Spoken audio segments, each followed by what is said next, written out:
So we've just wrapped up a day riding the Aprilia Caponord 1200, and I gotta say, it's quite the motorcycle. I might even call it a Ducati Multistrada, not a killer, but it's pretty darn good.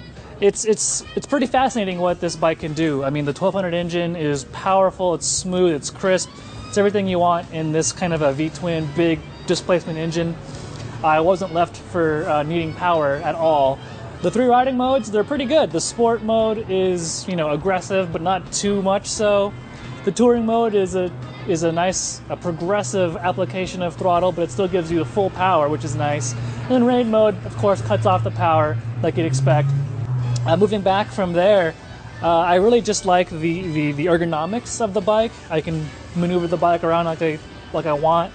The bars are wide, gives you good leverage. It's just a really comfortable machine. The windscreen is not electronic, but it's got these adjusters so you can do it manually.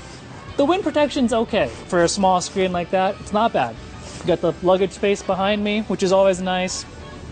The dash display, it integrates pretty nicely. It's pretty easy to manipulate with a couple of instructions here and there, but once you kind of figure it out, it's like second nature. It's really easy to manipulate, really easy to go through.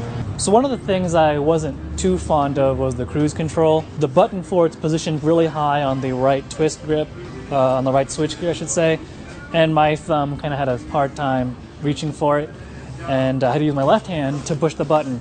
So the way it operates is when you're rolling at speed above 60 miles an hour and third gear or higher, I had to reach over with my left hand, press the cruise control button, wait for the flashing light to come on, then press it again to set your speed. And once your speed is set, you can't accelerate or decelerate and still maintain your cruise control.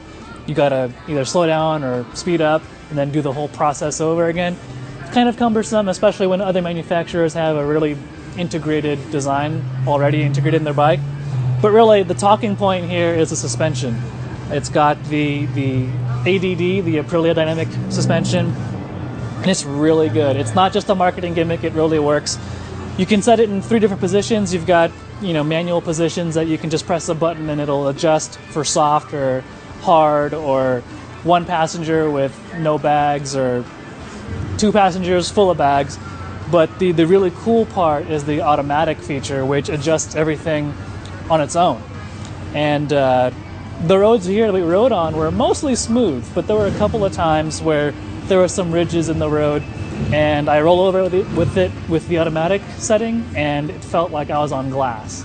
A really good example of this were the rumble strips on the side of the road to keep drivers awake that are tired.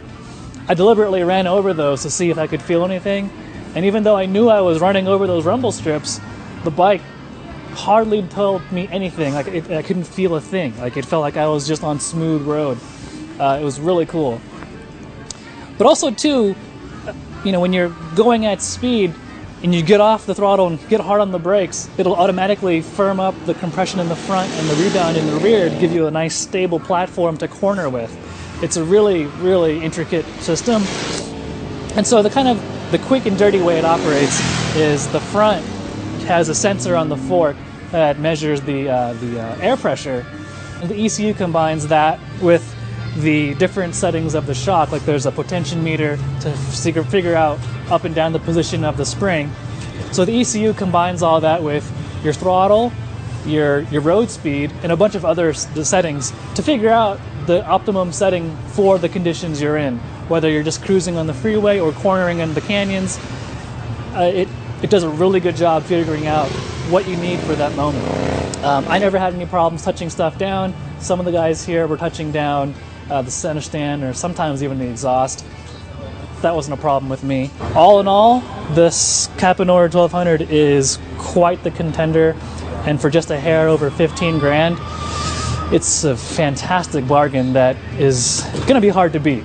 So I can't wait till we put this together with the Ducati and the BMW and anything else out there, really, to really give it a good test and see how it goes. So I really think this Aprilia might just be the new king of sport tours.